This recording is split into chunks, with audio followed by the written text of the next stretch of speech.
Thank you very much for being here today. I want to thank our interpreter, who's always here and does an amazing job. We're inside today just because of the weather outside and the wind, the inclement weather. So that's why we moved inside today. And I want to thank the press for being here today as well. I hope everyone had a good and safe weekend. Easter was a different experience for me, and I know for a lot of other people. It was difficult not to spend it in person with the family that you love and your extended family. But it was important that we still connected with each other, and we connected to look out for each other by physical distancing. Easter and Passover are times of gratitude, and I was thinking yesterday, part of my morning, about how grateful I am for all the folks that are in my life, including the staff here at City Hall, all of the healthcare workers, the first responders, our essential workers in food and transportation, our public employees, the folks at the supermarkets, grocery stores. Many people worked throughout the weekends. So I want to thank you for your incredible service to our city, our state, and our country. This week is also National Public Safety Telecommunications Week, so I'd like to make a special thank you to our 911 call takers, dispatch workers, especially during this very critical time. And I want to thank everyone who practiced physical distancing and who wore a face mask covering yesterday and over the holiday weekend and every day, quite honestly. I want you to know that these are sacrifices that we're making now to make sure that we don't have too many more of these holidays separated by loved ones. The next 2 to 3 weeks are very critical to achieving our goal. The surge I've been talking about is in motion now. As of yesterday, the state's confirmed cases are 25,475 cases of coronavirus and 756 deaths. That's up 3,100 cases and 44 deaths since Friday. As of yesterday, we were at the city of Boston, 3,916 cases in Boston of residents of the city of Boston that tested positive for coronavirus. Our cases in Boston have more than doubled in the past 7 days. 52% of all of our cases of coronavirus came between April 5th and April 12th. According to some new models, the peak is projected to arrive closer to the end of April. We also had 14 more deaths over the weekend for a total of 58 residents of the city of Boston who have passed away. To every family who lost a loved one, our city is holding you in our hearts. We are sending our love and our prayers to you and your families, and we'll continue to work around the clock to prevent any future loss of life from this terrible virus. That's what's at stake, and that's what we're doing here. I've seen and I've watched over the last couple of days certain federal leaders talk about reopening the economy after May 1st. That's not only unrealistic, that's completely irresponsible. We are still in the very beginning of this surge. We have to stay focused. We are working hard and quickly as we can to get prepared to prevent further loss of life. Just another quick word on that is we all want to get back to work and we all want to go back to normal society. But this is not the time to talk about that. Certainly when we feel that the surge is past us and we begin to start to see the light at the other end of the tunnel, we will start to continue to move forward. A good government would never stop their work as a whole anyway. Here at City Hall, even though we're on a skeleton crew, many of our people are working doing the city's business from home. So restarting the city government shouldn't be that hard. We are going to be working with the businesses when the time comes, but right now is not the right time to have those conversations. Because what's important for us right now is making sure that we have the medical capacity to care for vulnerable people. This weekend we opened Boston Hope Medical Center at the Boston Convention Center. I want to thank all of our partners, especially the construction crew who got it up and ready in 5 days. It has a total of 1,000 beds. 500 for homeless patients and 500 for hospitals. Our goal is not to need that many. As of Sunday evening, we had 45 patients, 29 total, 29 on the hospital side and 16 on the unsheltered side. It's already making a difference for those patients our hospitals are at capacity. We're essentially concerned for our unsheltered residents during weather like this today. We expect rain into the evening and heavy winds that will die down overnight. We have few people on the streets because our efforts to bring additional shelter and expand our medical capacity is working. But there are still some people that want to stay outside. and we're concerned about their well-being. We encourage any unsheltered person to come inside. We'll help you find a shelter or help you access the services that you might need to keep you safe. We have daytime sites open at St. Francis House, Rosie's Place, Conlon Madero Center, and our own Boston Public Health Commission shelter. Many other programs offer to-go meals as well. We also have outreach teams on the streets from a number of sheltered agencies, and I want to thank them for their support. Pine Street Inn, Bridge Over Troubled Waters, our Office of Recovery Services team here in City Hall, the Boston Police Department, and the Department of Neighborhood Development. I want to thank everyone who's looking out for our most vulnerable, especially during these very challenging times. As always, if you see a person who might be in trouble, we're asking you to call 911. I want to update you on our progress addressing racial and ethnic inequalities in the impact of this virus. Data is critical in this work. We need to know, and the community needs to know, what inequities are and what can be done about them. So we've been collecting and sharing race and ethnicity data in Boston and encouraging every jurisdiction to do the same. Those numbers are updated daily on the website if you go to boston.gov/coronavirus. That's boston.gov/coronavirus. This weekend, as I mentioned the other Friday, we put together a health equities task force, an equity task force, I should say, and we had our first meeting this weekend. This group is made up of leaders of color in the communities, including doctors, faith leaders, heads of community health centers. The task force will be reviewing our data to do better and better understand the equities that exist for Black, Latino, and Asian and immigrant populations. And the reason why we're doing this is because we're seeing increased numbers of positive cases of coronavirus in these communities. At our first meeting, we identified priority areas, including testing, collecting more data, community action, and understanding the economic impact. We already started putting the ideas into action because we know this work is moving quickly and urgently. I want to thank those leaders and those partnerships, and I want to thank all the elected officials that have expressed their concern and interest here, who've been working in partnership with us. A big part of ensuring equity is making sure that communities have access to screening and testing. And we have strong partners in the community that we can work with. We are working with the Whittier Street Health Center in Roxbury to help make testing more accessible for residents. Starting today, the center will be offering scheduled rapid result testing to all. Whittier Street has been a champion of reducing health disparities, and the majority of their clients are people of color and immigrants. I want to thank them for stepping up and making these services available to anyone that needs them.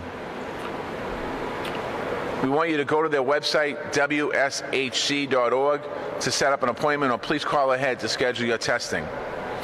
This is the first of many community health centers that are working to provide critical services to the communities of color and in our city. I also want to remind everyone that Boyle Health is another great resource if you're worried about symptoms. They have a free online diagnostic tool at bowie.com/mass. That's B-U-O-Y, bowie.com/mass. That's BUOY.com/mass. This is not a replacement for emergency care, but it can help you determine if you're in the needs of a healthcare provider. And they can connect you to telehealth resources that are fully covered by your insurance company. That's an important way to get people to the care they need while preserving the capacity in our healthcare facilities. I also have some updates on our work to support residents hit by the financial disruption. We've been able to stand up resources and process applications in a very short period of time. The Rental Relief Fund for tenants who fall behind on rent because of this crisis, and I don't have to and can't access federal relief or unemployment benefits to make it up. Our first round of funding is closed. Today, the Department of Neighborhood Development is holding a lottery for over 5,500 applicants who qualified for this first round.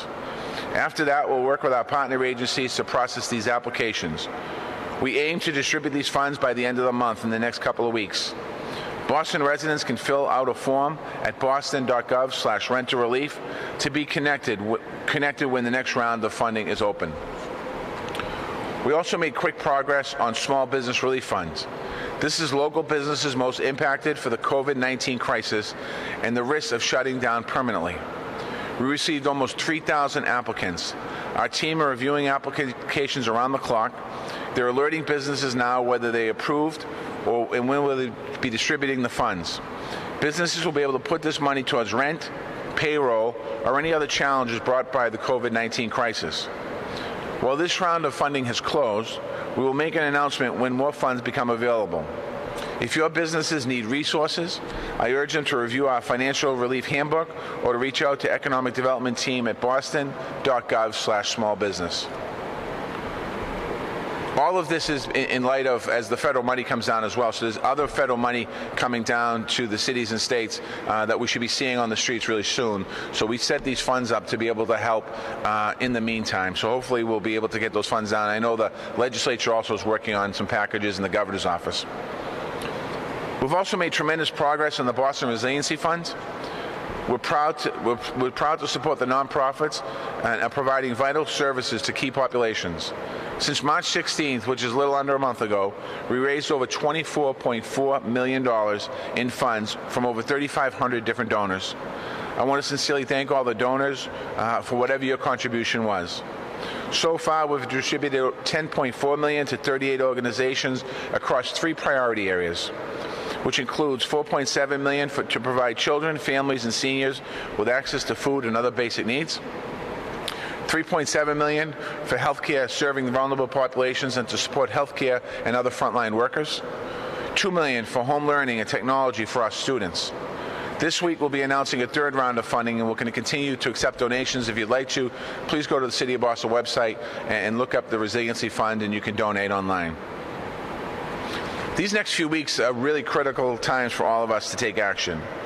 I know that we've been feeling like we've been dealing with this crisis for about 3 years now, but it's really only been about a month. We're all wondering when we're going to see the light at the end of the tunnel. I want to assure you that day will come, but I need each and every one of you to help us get there. We must remain focused on our collective goal, stopping the spread of the virus and protecting our most vulnerable. We have the power to protect ourselves and those around us. And for that reason, we can make a difference. So we want you to continue the following basics. Stay at home or away from others whenever you can. There should be no gatherings or crowds or anywhere for any reason. No visiting or meeting up with friends or family who are not part of your household. That means no outdoor activities. Only go out for essential items such as shopping or to the pharmacy, or if you want to go for a walk. Respect the curfew. Don't leave home between 9 p.m. and 6 a.m. unless you're an essential worker. We're asking you to wash your hands with soap and warm water as often as possible. Use hand sanitizer when that's not available. Cover and cough your nose and mouth when you sneeze or cough. If you come in or when you come in from being outside, we're asking you to make sure you wash your hands again immediately and disinfect anything that you touch. If you're feeling symptoms, we're asking you to call healthcare providers. And please continue to wear face coverings. The ones that you have, if you don't have them, you can make them. These can be a cloth, a face mask, a bandana, a scarf. Really, that's going to help you and protect people around you. Young adults, if you think this is only a serious disease for seniors, you are completely wrong. And for the last week, I've been saying that. Over 70% of our cases are not senior citizens. Nearly 40% of our cases are people under the age of 40. Remember, those are not just numbers. Those numbers don't reflect everybody because not everyone has been tested. The number of infected young adults is almost certainly higher in reality. That means if you're not distancing, you could be passing it on. So please do the right thing for your community, your family, and your city. Those of you who are doing the right thing, distancing and wearing face coverings, I want to say thank you for setting a good example. We're also reminding everyone to dispose of trash in rubber gloves and surgical masks. That's your responsibility. Do not throw your mask and your gloves on the street. Do not throw your mask and your gloves in a parking lot. That is not trash barrels. Take them off, roll them up, put them in your pocket, and please dispose of them at home. Because the workers that have to clean that up behind you are concerned about their own well-being. And we're seeing too many of these gloves and masks being discarded, just thrown around the streets. That is not helpful to anybody to do. So we're asking you, please, put them in your pocket, take them with you into your house, or take them into a barrel. If you see a barrel, you can simply, at a supermarket, there's barrels out front, just maybe walk an extra 50 yards to throw it away. You don't have to throw it on the ground. I'm asking for help there. Let's be good neighbors, and let's keep making sure that our community is clean and safe. I know that we're asking a lot of people right now, but it's what meeting this challenge requires. We must all come together to show Boston's spirit of strength and resilience. We've always been Boston strong. It's who we are as a people. On this Wednesday, April 15th, it's the 7th anniversary of the 2013 Boston Marathon bombing. That means it's one Boston Day. It's a tradition that we started to commemorate our city's response to that tragic event. As a community, we turned our grief into a powerful movement founded in peace, kindness, reflection, and hope. Each year since then, we have celebrated one Boston Day through remembrance and reflection, with acts of kindness, both big and small. This holiday has come to represent our city spirit, our values, and most of all, our resilience as a city and as a people. This year's One Boston Day is certainly going to look a lot different. We won't be able to host in-person events or volunteer projects for One Boston Day this year as we've done for the last 6. But in many ways, the positive impact that people can make this year will be bigger than ever. We're calling on people of Boston to do everything they can to protect their fellow Bostonian through physical distancing. This is how we support the most vulnerable among us, like the elderly and people with health conditions. It's also the best way to show our gratitude to everyone who's protecting others and keeping our city running during this very difficult time. So we're asking you to join us in standing together while standing apart. Stay at home as much as possible. Keep social distancing. Wear a face covering every time that you leave the house. We're also encouraging you to take time for personal reflection and for speaking kindness. I will proclaim April 15, 2020 as a citywide day of reflection, prayer, and unity. We will be sharing opportunities to connect online with Boston's faith community, with secular organizations, and with our local art community, so that everyone has a chance to slow down, reflect, and share some meaningful time with their fellow Bostonians. We're also calling on everyone to spread the goodwill through acts of kindness you can safely do from home. We'll be sharing the things you can do over the next couple of days. And we invite you to share your reflections on the meaning of One Boston Day on social media with the hashtag OneBostonDay. We need One Boston Day spirit right now more than ever. So I hope you'll join us and help us show what our city stands for. We will get through this difficult time together as one Boston. And with that, I'd like to thank the press. I don't know if anyone has any questions for me. I'll take any questions.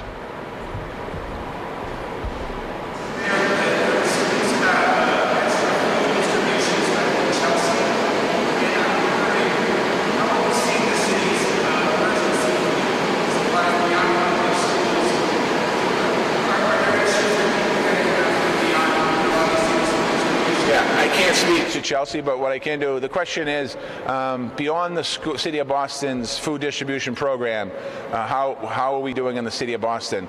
We set up a whole network through our food equity office, and we have a whole network of people working to make sure that we're delivering food to our seniors through Meals on Wheels. We're also working with our food banks and food pantries to make sure they have the services they need and any food that we have to deliver. So we have a whole system set up. And right now, from what I understand, the system is going good. We're delivering meals, but not to the point where we potentially have to if we had a full shutdown. I'm not sure if that's going to happen, but certainly anyone that needs money, needs help, not money, to access to food, and you're having a hard time, please call 311. If you're listening and you're running out of food in your house, call 311, and we can help you out with services that you need.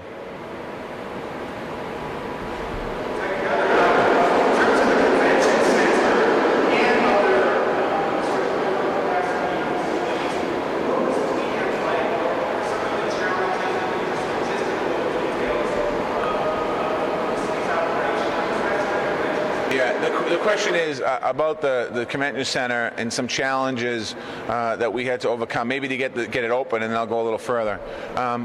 First and foremost, the construction side seemed complicated at first, but it turned out to be probably the easiest part of it because the workers were eager to go in and build a hospital. The convention center was gracious to allow us to use the convention center and the facilities inside there. There's been many conversations over the last week about staffing. There's been Partners Healthcare on one side and working with the governor and the governor's office and Mary Lou Sutters and Catherine Burton, my chief of staff, and General Hammond and all those folks, really, and Steve, and some other folks on the governor's side. It really has been amazing to watch all of them come together. People with different ideas, different backgrounds, maybe even different opinions, coming together and really pulling everything together. So far, it's up and running as a hospital now. I think we're certainly grateful for that. We have 40 plus people there, and clearly we needed the capacity. We probably built it right on time because the minute it was open, Friday was the last day, we started moving people in that night and the next day. So unfortunately we needed it, and unfortunately we're going to need it for the foreseeable future as we see these numbers continue to move forward.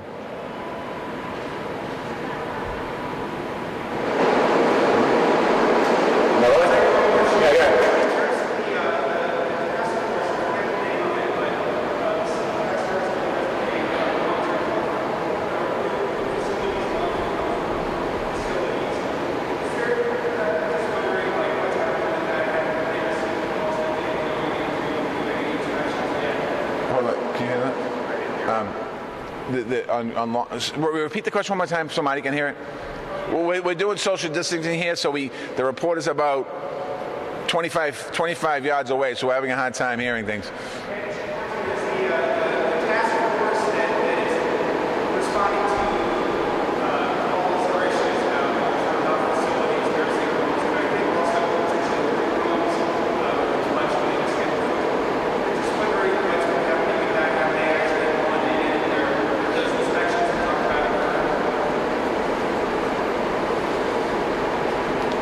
So that it's a sort of disease, the disease containment strike team, if you will, that team that's doing the work. So they're working round the clock to be able to support those long-term care facilities, group homes. When a cluster comes up, as a reminder, when a cluster comes up, we connect and support them. All the work is virtual, so that we're clear we don't go in because we never would want to go into facilities with vulnerable folks.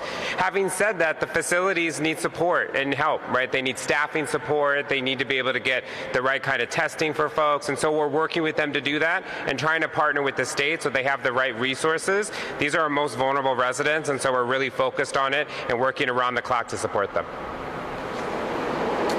Let me just real quickly on the previous question.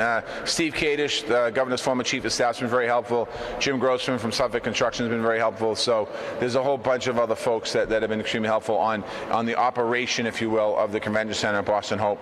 And just last quick word, just to everyone, we'll get back to life at some point in a normal way. But right now, let's focus on a day at a time, making sure that we take all the precautions, physical distancing, wash your hands. If you have to go out only for essential items, recommend a curfew after 9 o'clock at night, and we will get through this. So thank you very much.